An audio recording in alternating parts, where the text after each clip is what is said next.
importante, né, e oportuno a gente falar de Piripiri nesse momento, né?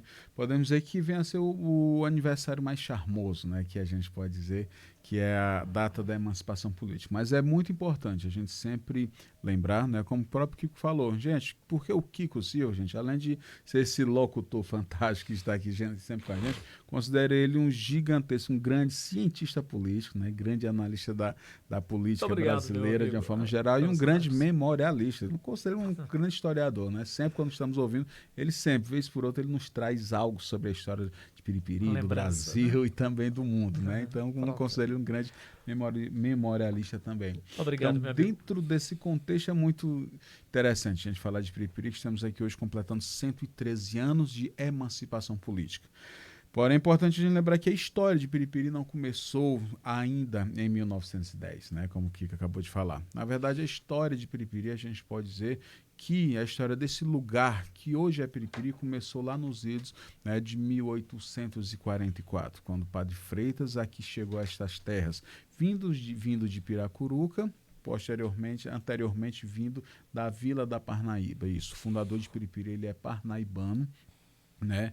Ele, quando criança, quando jovem, se mostrou um jovem inteligente, né? Bastante interessado pelos estudos, valendo que seu padrinho de batismo, o vigário da Vila da Parnaíba, custeou seus estudos, inicialmente em Recife e depois para o seminário lá em São Luís do Maranhão. Só depois ele retornou a Parnaíba e depois daí foi essa história que ele veio aqui para as regiões da Fazenda Gameleira, ali na vizinha cidade de Piracuruca, e depois veio para essas terras aqui. Recebeu, né, como doação, então ele aqui chegou em 1844, né, instalando um engenho, né, de fabricação de rapadura, cachaça, um engenho de uma forma geral. Também com a fazenda de gado. Então assim originou-se esse lugar que mais tarde veio a ser a nossa Piripiri.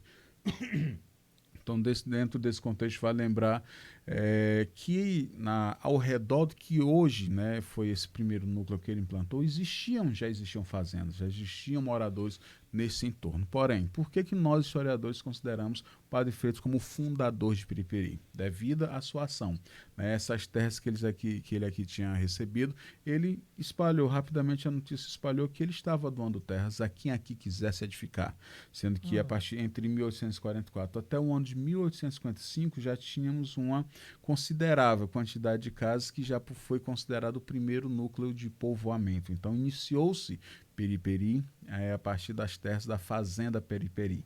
E a partir daí Piripiri foi evoluindo. Dentro do processo natural da formação das cidades brasileiras, durante o período do Império, a gente pode afirmar que as cidades brasileiras originaram-se na tríade: povoado, vila e cidade. Então, assim, Piripiri foi se organizando. Então, dentro desse contexto, 1910 é a data do aniversário mais charmoso, podemos dizer assim. Porém, a gente tem outras datas também bem importantes para a história de Piripiri, que podemos ter a data de 1844, a gênese, o início realmente de Piripiri. Porém, dentro desse contexto político, né, e administrativo, outra data é muito importante, que é a data de 1874, para o ano de 1875, que foi a época da criação da Câmara Municipal. Primeiro poder político aqui na nossa cidade veio a ser o poder legislativo, que nessa época acumulava tanto os poderes do legislativo quanto também do executivo. Então, a partir de 1874, nós tivemos a organização da Câmara Municipal, já com as atividades políticas, né, Piripiri, com eleição, com escolha de representantes do Legislativo. Então, essa Câmara Municipal foi bastante atuante dentro desse contexto. E ali saiu o primeiro prefeito, né? Exatamente, o primeiro prefeito, o primeiro administrador de Piripiri, Antonino Alves de Oliveira Silva, o primeiro presidente da Câmara de Piripiri, que veio a ser, né, considerado por nós historiadores o primeiro administrador de Piripiri, no caso ainda da vila de Piripiri. E a partir daí veio-se o processo de organização, de requerimentos e de tomadas e de crescimento. É importante falar nisso, dessa veia que Piripiri sempre teve de ser assim pujante nessa questão do crescimento, onde teve muitos, né, piripirienses ilustres, sempre sendo que um dos nomes bem importantes a ser exaltado nessa data de hoje é o nome do Coronel Tomás Rebelo, né, que inclusive nomeia essa avenida aqui que é da FM Cidade, que veio a ser um dos grandes nomes da emancipação política de Piripiri. E aí nós, historiadores, consideramos ele, nos tempos que ainda estava iniciando nesse processo de pesquisa histórica, conversava bastante com a amiga Cléia Rezende, né? Ela o chamava do patrono da emancipação política de Piripiri, que ele, dentro da sua influência, Coronel Tomás Rebelo foi inclusive aluno do Padre Freitas na escola que ele fundou aqui. E ele ele gozava de um grande prestígio político, tanto aqui na Vila de Piripiri, quanto também no governo da província do estado, que inclusive chegou a ocupar o cargo de vice, né, governador e também governador temporariamente. Então, Coronel Tomás Rebelo é um dos grandes nomes que deve ser exaltado nessa data do 4 de julho, que ele foi um dos nomes importantes para essa emancipação política de Piripiri em 1910, quando nós tivemos essa como já falamos agora há pouco, essa emancipação propriamente dita, né? Então, Piripiri tornou-se uma cidade autônoma dentro desse contexto a partir de 1910. Eu imagino até que o Coronel Tomás, ele não seguiu a carreira política assim para cargos em nível de Rio de Janeiro, né? Que na época era Rio. Isso. A sede do governo no Rio de Janeiro, porque ele não queria deixar o Piauí. Isso. Queria deixar Piripiri, né? Exatamente. Não deixar a minha capital do mundo, não. Exatamente. Né? Tá certo. Já é um apaixonado, né, por Piripiri. Então, ele abriu mão de disputar cargos assim e tal, para ficar aqui no estado, para ficar mesmo aqui no município de Piripiri. Sem dúvida alguma, né? Tomás Rebelo construiu essa história até os dias atuais, foi o maior administrador em quantidade, né? Administrou aqui da vila até a cidade, administrou um total de 6 vezes aqui a cidade de Piripiri. Pronto, o coronel aqui. Nós tivemos outros nomes, como Aderson Alves Ferreira. Aderson também, o coronel aconselhava todo mundo, né? Todo mundo queria botar ali uma vendinha de qualquer coisa. Perguntar ao coronel, né? Exatamente. Atrás do coronel, vamos ouvir o coronel, Tomás. E ele contrastava, né? Essa ideia do coronel carrasco, ruim, bem autoritário, que ganhou esse estereótipo, né, no Brasil, ao longo de todo o Brasil, principalmente no Nordeste, mas ele contrastava, né, aquela figura autoritária do coronel. Ele, na verdade, ele agregava, né, os seus munícipes aqui também. Então, sem dúvida alguma, o Coronel Tomás Rebelo é um dos grandes nomes a ser lembrado nessa data de hoje. Importante, você trouxe aqui também essa lembrança da Câmara Municipal, né, que foi o primeiro poder criado aqui, né, que foi o poder legislativo, no caso, que acumulava, né, a função também de executivo, né, na história de Piripiri lá em 1874, lá no século XIX. E aí nós fomos evoluindo para a emancipação política, né? Já são 113 anos dessa emancipação política. Tivemos aqui a lembrança, ontem o Wilkson Dorsch, jornalista do Wilkes, lembrava o obelisco ali da praça, né? Aquele monumento arquitetônico que foi feito em 1944 para festejar na época, homenagear Piripiri com 100 anos, né? 100 anos. Isso, Padre Freitas, no caso, né? Exatamente. Aí muita gente vê aquele monumento ali, mas não sabe nem o que é mesmo. O que significa isso aí, né? Não tem nem a curiosidade de dar uma olhada naquela placa lá e tal, em homenagem ao padre. Foi o prefeito Nelson Rezende, né? Nelson Rezende. O prefeito Nelson Rezende, na época, né? Isso.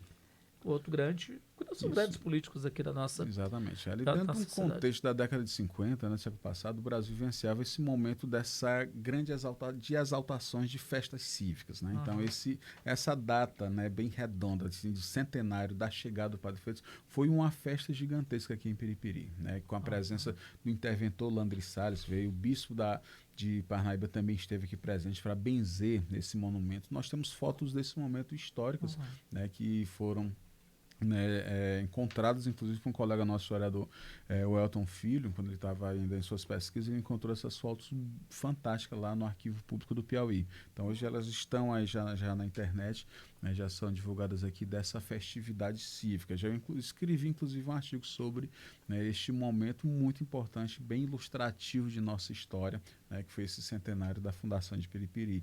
E mais também, por exemplo, na Praça da Bandeira, alguns ícones ainda aqui assim de nossa história que a gente pode ilustrar. O próprio Coreto foi construído ali dentro do contexto da praça ainda na década na década de 50, temos ali mais ali na região, nossa fantástica igreja matriz de Nossa Senhora dos Remédios, que na verdade essa igreja é a segunda igreja, né, que foi construída. A primeira data-se de 1884, né, de um estilo barroco bem simplório, né, então ela existiu até 53, quando os franciscanos que chegaram, decidiram construir uma nova igreja. Então ela foi quase que totalmente destruída. Por que a gente fala totalmente? A parte interna ela foi demolida por etapas. A primeira etapa foi a parte central, mantendo-se as torres. Foi construída a nova igreja, as torres antigas ficaram só depois disso aqui, as outras torres, essas atuais, foram assim construídas. Então, de forma geral, é importante a gente fazer essa análise aqui, né? A gente é apaixonado pela nossa cidade, pela nossa terra, porém a gente padece, infelizmente, de uma ausência ao longo do tempo, né, de políticas de preservação de nosso patrimônio.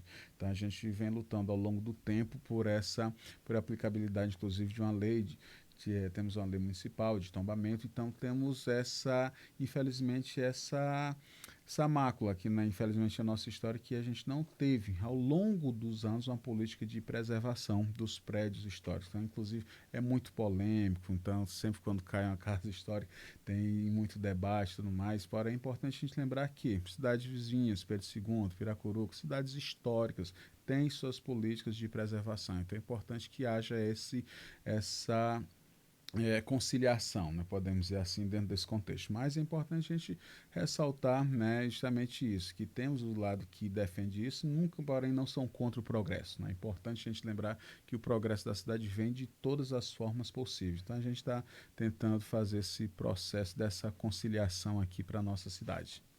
E da relação ao legislativo, você que trabalhou um documento, né, foi elaborado na gestão até do presidente Genival, né? Foi feito Sim, Parlamento Jovem, né? Do Parlamento Jovem, e saiu aquele livro bacana com um resumo dessa atuação, né, do Legislativo, né, de Piripiri. Então, o Executivo, a gente conhece, estamos falando aqui de Executivo, mas também temos as ações do Legislativo, são os poderes aqui também. Temos o Poder Judiciário, né, com o primeiro juiz, né, João Turíbio Monteiro de Santana, que constituiu inclusive família aqui, né, lá no começo também. Então, o nosso judiciário já bem mais depois, né, do legislativo e do executivo. Exatamente, que assim, a questão mesmo judiciária, ela veio se desmembrando também ao longo do tempo, né? Tem os seus trâmites e tudo mais, então aos poucos a gente foi se desmembrando, né? Primeiramente éramos ligados a toda a região a Pedro II, depois foi a Piracuruca, depois em meados da década de 40 para 50, quando nós tivemos realmente esse desmembramento aqui total. Aí só relembrando, que você relembrou bem, né, a questão desse trabalho que a gente pode dizer foi histórico, né, que foi feito, no caso, pelo amigo Genival, quando ainda presidente da Câmara do Parlamento Jovem, foi justamente a exaltação, foi no momento do centenário, né, aliás, de 140 anos da Câmara Municipal de Piripiri, que fez essa exaltação. Muita gente até duvidou, questionou, mas como assim é mais antigo que a cidade? Então é importante a gente sempre fazer essas observações sobre aqui a história de nossa cidade. Né? Foi um momento bem importante do Parlamento Jovem, o presidente Genival iniciou, a ex-presidente também, Naila, também fez uma sessão, o atual presidente Alan também fez uma sessão do Parlamento Jovem. Acredito que esse ano talvez a gente mantenha, retorne novamente também outro momento desse bem importante para os jovens aqui da nossa cidade, esse ato, essa prática com o Legislativo. Muito bem, falando... História. Em relação... Falava ainda um pouco do Coronel Tomás, né? Que foi um político, né? Um grande líder e tal. E do Coronel Tomás também tínhamos o Pires Rebelo, né? Pires Rebelo, que fez uma carreira política também extraordinária, né? Chegando a ser prefeito de Teresina, chegando a ser senador, filho de, como eu disse aqui, de Tomás Rebelo, né? Pires Rebelo. Que, como eu disse, chegou a ser prefeito de Teresina. Professor, o que mais a gente pode, nessa nossa conversa gostosa sobre Piripiri, sobre esses 113 anos de emancipação política de Piripiri, podemos lembrar, assim, ou trazer para a memória dos piripirienses que são legítimos, aqueles que são adotivos, aqueles que amam, portanto, essa cidade? Assim, que a gente pode assim também lembrar, exaltar, dentro dessa análise assim, geral, como já foi dito, não dá para a gente falar de toda a história sem muito tempo. Porém, alguns pontos são bem importantes na nossa história. Né? A gente pode citar, por exemplo, a própria década de 50, né, do século passado, onde o Brasil foi sacudido por um processo de modernização. Foi um período em que a população, né, dentro desse contexto, 40 para 50, foi o contexto em que a população do Brasil ela migrou. Era uma população essencialmente urbana, rural, ela migrou para as cidades. Então, tivemos esse crescimento das cidades e a modernização. Então, a gente tem, inclusive, diversos artigos de alguns historiadores aqui. Posso citar aqui, por exemplo, o professor Arimatea, que é daqui da Terra, ele tem a sua tese de mestrado dentro desse trabalho da modernização de Piripiri da década de 50. Então, a gente pode citar alguns pontos bem importantes aqui da nossa história dentro desse contexto. A gente pode citar, por exemplo, a ferrovia, né? O trem chegando dentro desse contexto aqui da década de 50, dessa modernização, do trem vindo da Parnaíba aqui até Piripiri, aqui chegava, pernoitava 2 noites. Então, todo esse contexto, a ferrovia em si, tem a sua história, já tem uma gigantesca história dentro do próprio estado do Piauí e aqui também a nossa cidade, né? Temos toda a circunvizinhança. Vai lembrar que na época, né, a estação, a região da estação era totalmente fora da cidade, né? Os habitantes da cidade, a chegada do trem, que era um momento festivo. Pronto, né? eu lembro. Já o trem quase parando. Já ali na década de 90, pra gente ainda era uma festa. Exato. Né, agora imagina na época, porque era comercial mesmo, você estava se reportando ao comércio, era o transporte que tínhamos, né? Era o trem, os homens de branco, os homens de negócio, que vinham da Parnaíba, iam vender exatamente aí as suas mercadorias. Naquela época era o quê? Era a oiticica, pele de animais, cera de carnaúba. E aí eram os homens endinheirados, né? Os homens de branco, né? Tudo bem, né? Exatamente. Certo. Isso aí é o hábito de vestir branco. Então, nas festividades de 44, nas fotos, a gente vê nas pessoas. Eu observo assim, não só os pobres, mas quem tinha um posto, quem podia fazer o seu terninho de linho branco, tecido, fazia, porque foi um ato que o Brasil herdou da Europa. Sim. Não se importa, não importa o calor, mas nos momentos festivos era importante estar nessas vestimentas. E aí a ferrovia fez toda essa história. Ferrovia fez essa história e a BR-343, né? Isso também. A rodovia federal, que passa aqui. Piripiri é uma cidade privilegiada pela visão da época, do prefeito da época, era o Nelson Coelho. Nelson Coelho, mas desviou, né? Tirou do centro. Exatamente, é que a gente ia dizer. Mas que teve uma bronca danada, o pessoal do centro. Exatamente, né? Assim, visionário, né? A gente foi um visionário dentro desse contexto, porque acreditava, não, pela ideia na chegada da rodovia é o progresso. Porém, que a gente vê que não necessariamente foi. Então, ele visionário, ele disse, não quero rodovia passando dentro da minha cidade. Passe lá por fora. E aqui, quase 60 anos depois, agora que a cidade está chegando na rodovia. Né? Na rodovia. Então, isso não impediu o crescimento da cidade. Mas já tinha oposição naquela época, né? Sim. A oposição disse que ele botou a BR exatamente onde hoje é, para não passar no centro da cidade, para os carros não atropelarem as galinhas dele. Exato. Já tinha oposição. Já tinha oposição. Mas que oposição fraca essa daí. Aí dentro desse contexto. Entendeu? Olha o pensamento deles. Né? Aí, a visão do homem, né? Exatamente. A visão dele, né? A visão do homem. E aí a Picuinha, a turma da Picuinha sempre dizia. Do contra, né? Sempre vai ter sempre vai ter a turma da Picuinha, a turma da baixaria, né? Perfeitamente. Bom, falamos de rodovia, Aí ainda só completando aqui, dentro desse contexto da década de 50 aqui. Então, nós tivemos a ferrovia nesse contexto da década de 50, mas também tivemos o nosso mercado central na década de 50. Mercado central, que era para ser mais embaixo, né? Ali na região do Zé Narciso para lá, o Cláudio Zé Narciso veio para essa parte aqui. E aí, como você disse, alavancou o comércio. E agora sabe-se por quê, Kiko? Então, pouca gente sabe disso. Se a gente for observar, hoje é mais prático a partir de uma visão, né, de drone, uma visão espacial, do Google e tudo mais. Mas se a gente for observar, veja o quanto esses nossos políticos dessa época lá é baixo, eram visionários. Lá é baixo. Não necessariamente. Veja, o mercado foi planejado naquela região por ser o ponto central. Perto da estação. Centro da cidade e entre a estação. Ou seja, isso. a estação era muito longe. Era. Então fizeram esse mercado nesse local. Na metade, a gente pode ver que é na metade porque mesmo do lá caminho. na estação é aquilo que eu disse. Chegavam os homens endinheirados. Né? Exato. Ali era um fluxo comercial muito grande. Exatamente. Né? Já tivemos a transferência, né, do comércio que era ali no final da Décio Ferreira, a famosa Rua do Ipu, que era o ponto do comércio, foi transferido para a região do mercado. Né? Muita gente não queria e tudo mais uma vez... Caldeirão também, né, professor? Caldeirão com Denox, né? Os açudes do governo, exatamente. Os Caldeirão. Dentro de um contexto em que, né, do contexto vai lembrar 37 a 45, né, Constituição do Açude de Caldeirão, governo Getúlio Vargas. Nessa época, Vargas, né, como considerado por muitos, né, os que gostaram e os que não gostaram, eu mesmo como historiador, uma época eu gosto dele, outra época eu não gosto, teve sua época autoritária também, vai dizer, mas era um estadista nato. Então, dentro desse contexto, ele olhou para o Nordeste brasileiro. Ele iniciou uma agressiva, como os historiadores falam, política de açudagem no Nordeste brasileiro. Construiu mais de 5 a 10 mil açudes no Nordeste. Aí veio o Departamento Nacional de Obras Contra as Secas. Exatamente. Daí a necessidade dessa gerência para estar gerindo todo esse processo. Então, o açude de Caldeirão foi dentro desse contexto.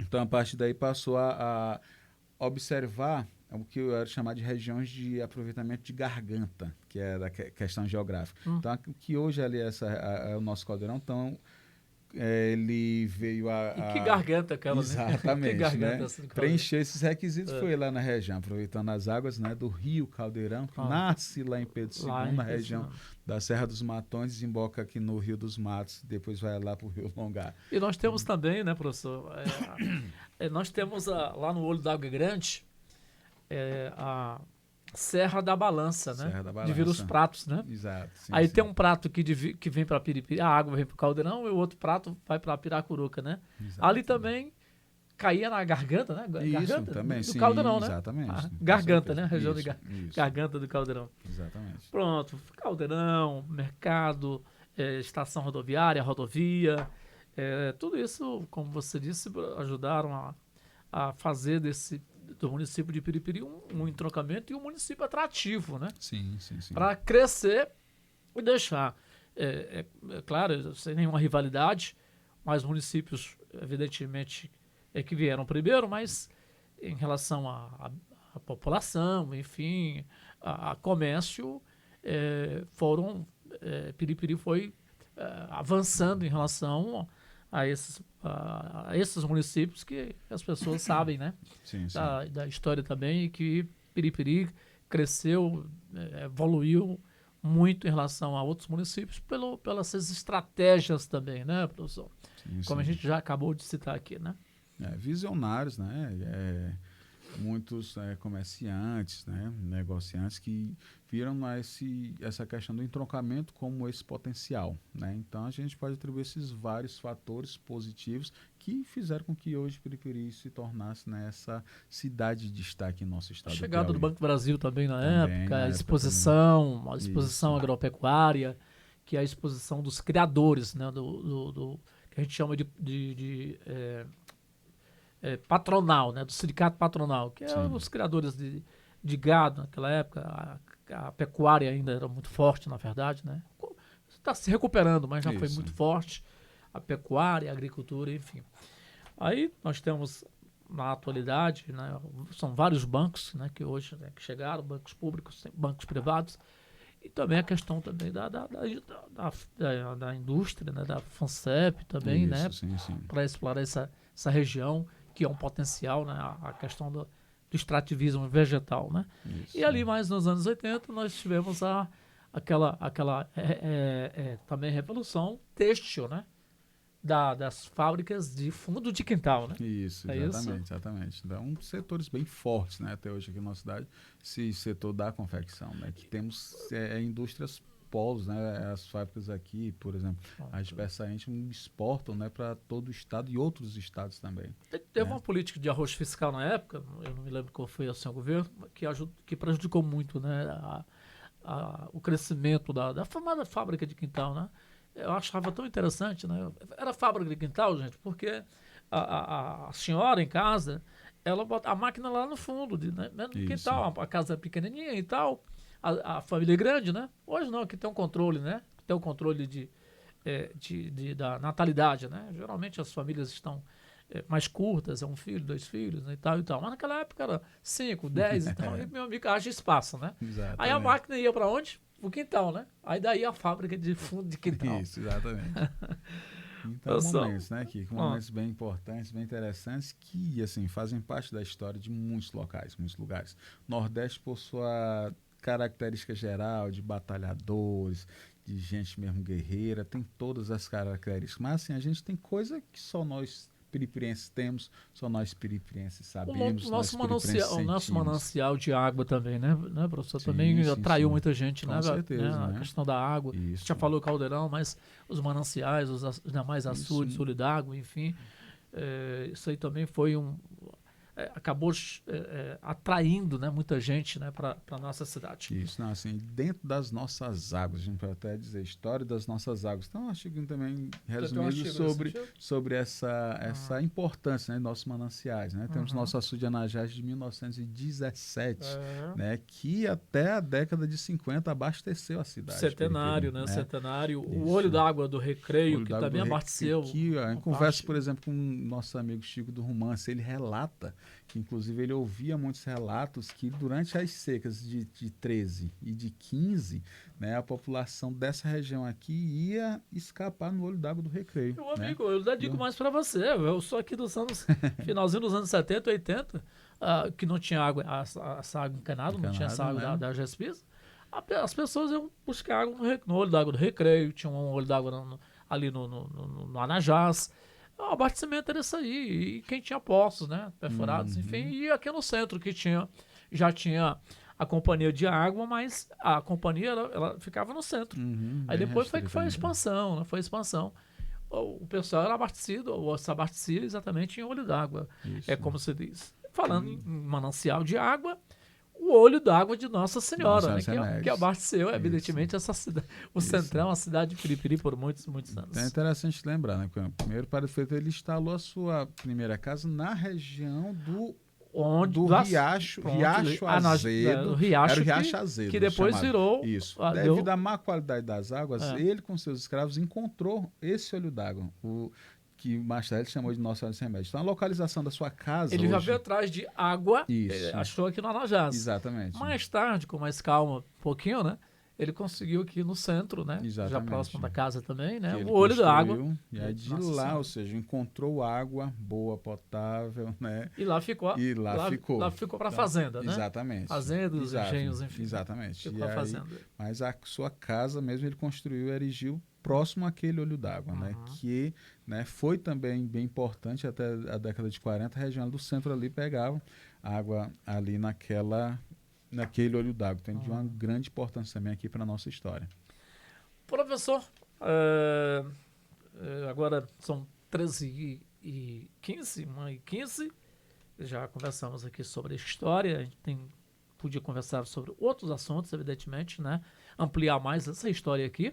Mas você pode ficar à vontade para lembrar alguns pontos assim que a gente não provocou nessas conversas sobre a história de Piripiri, 113 anos de emancipação política de Piripiri, Política. mas de fundação nós já vamos para 180 anos. Isso, quase 180 anos de história, né? Assim, é importante a gente lembrar, frisar isso, né? Não só de grandes nomes, de grandes sujeitos é feita a história, né? A pessoa simples, a pessoa humilde, também, né, é de grande importância, né, para erigir, né, uma cidade, né? Temos grandes nomes, Coronel Tom Ribeiro, como já citamos, Doutor Bandeira Monte, muitos prefeitos já passaram, né, por esses nomes, mas é importante sempre a gente frisar, assim como até hoje. Inclusive, na cerimônia de aniversário da cidade, a prefeita Jove nos lembrou, onde o nosso patrimônio mais importante é o povo piripiriense, né? Então, é importante a gente frisar isso. A gente cita grandes nomes de grandes sujeitos, porém a história não é feita só de grandes nomes, né? A população humilde, aqueles nomes anônimos, né, que vez por outra a gente não sabe quem foi, quem foram os construtores da igreja matriz, né? Quem era o mestre de obra, quem eram aquelas pessoas. Isso é que se eu faço só um parênteses, o marceneiro da igreja matriz, eu sei lhe dizer que foi meu avô, né? Sim. Mestre Toninho, Mestre grande Toninho. marceneiro, que inclusive... Seu primo Elcio me mostrou lá, era uma máquina, eu não sei nem se o nome a gente podia dar, era maquete. Uma maquete perfeita que ele fez a canivete para convencer a população dessa nova igreja, né? Então, assim, só abrir experiência para meu avô, porque pessoa humilde, né? Trabalhador, né, um marceneiro, então é importante a gente lembrar disso. Então, dentro desse contexto, eu faço essa observação e esse agradecimento, né, esse agradecimento aos nomes anônimos que, sem dúvida alguma, através da sua força de trabalho, construíram aqui a nossa cidade de Piripiri. A questão, né, quem era o carpinteiro, o marceneiro, o pedreiro, o mecânico, né, tem até a família, né, motor, né, o Chico Motor, Zé Motor e tal. Quem era o motorista, o taxista? Naquela época, motorista e taxista era a mesma coisa, já era... era chofer, né? Chofer de praça, né? Do chofer de praça, enfim. Aí tem o engraxate, o terno, né? Quem fazia o terno, né? Quem fazia o terno. O alfaiate. Falar bem aqui no interno, o alfaiate, a data 16 de outubro, foi marcada por muito tempo também pelo traje, né, das pessoas, né? Dos homens e das mulheres. Exatamente. Também, né? Era um acontecimento social, né? Vestia-se as melhores roupas para esses acontecimentos, para esses momentos sociais, então todos faziam questão. Pronto, todos faziam questão, né? E quem tocava, né, para fazer as festas, enfim, as mulheres, né, na época, secretárias, né, trabalhavam na casa dos senhores, enfim, aquela coisa toda, né? Vamos chamar assim, os senhores, baseado lá na história dos senhores dos engenhos, as pessoas que trabalhavam ali no dia a dia nas residências. Professoras, professores, né? Enfim, os médicos, como você já lembrou, os comunicadores, né? Lembrando aqui da gente também, né? Sim. As primeiras comunicadoras, os primeiros comunicadores. Quando eu falo em comunicadora, eu viajo, né? Porque eu estou do lado do filho da primeira comunicadora desta cidade, né? De rádio, radialista, minha querida Albanice Alves. Lembrança fantástica. Pois é. Meu irmão, o Fernando, hoje o Fernando foi o editor-chefe hoje. Eu disse, não, eu vou fazer aqui o roteiro. Ed, você não vai apitar em nada hoje aqui, não é comigo, né? Então, criamos essa pauta interessante. Eu imagino que nós ajudamos muito. É claro que, como disse aqui o Fernando no começo, a gente podia ter um tempão aí para falarmos mais, para lembrar de mais coisas. Aqui não tem script, aqui foi... Uma conversa. É uma conversa, né? Que foi uma conversa, sabia que ia ser, como falei no começo, todo lado do outro historiador aqui, Kiko Silva. Então, um abraço, meu irmão. Muito obrigado pela sua colaboração também nessa data maravilhosa hoje, a data do aniversário, a data do aniversário político de Piripiri. Muito obrigado, Kiko. Só tenho a agradecer, né? Mais uma vez estarmos aqui, né? E agradecer ao Vanucci que nos convidou hoje pela manhã para a gente estar aqui prontamente, né? Tínhamos outros compromissos, desmarquei devido a essa importância. Eu considero, né, a gente estar aqui prestando esse serviço de uma utilidade pública através de uma conversa, né? Através de um diálogo, a gente falar da nossa tão querida Piripiri, né? Muito já foi feito, muito está sendo feito e muito mais ainda tem-se a ser feito pela nossa Piripiri. Pois é, como eu disse aqui, a gente não recorreu a nada material aqui, né? Nada de arquivo, nada que foi uma conversa mesmo, né? Por isso que eu estou agradecendo aqui ao professor e dizendo que a ideia da pauta realmente foi maravilhosa, porque Piripiri realmente merece, no seu aniversário, essa conversa que também é um presente, né? Exatamente. Uma colaboração que a gente pode dar nossa tão querida Piripiri. Parabéns, Piripiri. Parabéns, povo de Piripiri. Viva Piripiri. Muito bem. 13h22, intervalo comercial. Daqui a pouco a gente traz a fala da prefeita Jove Oliveira, os ajustes finais para daqui a pouco na Praça da Bandeira, o corte do bolo de 113 metros. Daqui a pouco a gente traz a secretária de comunicação da Prefeitura de Piripiri, Mel Teles. Jornal do Meio-Dia. As principais informações do Brasil, do mundo.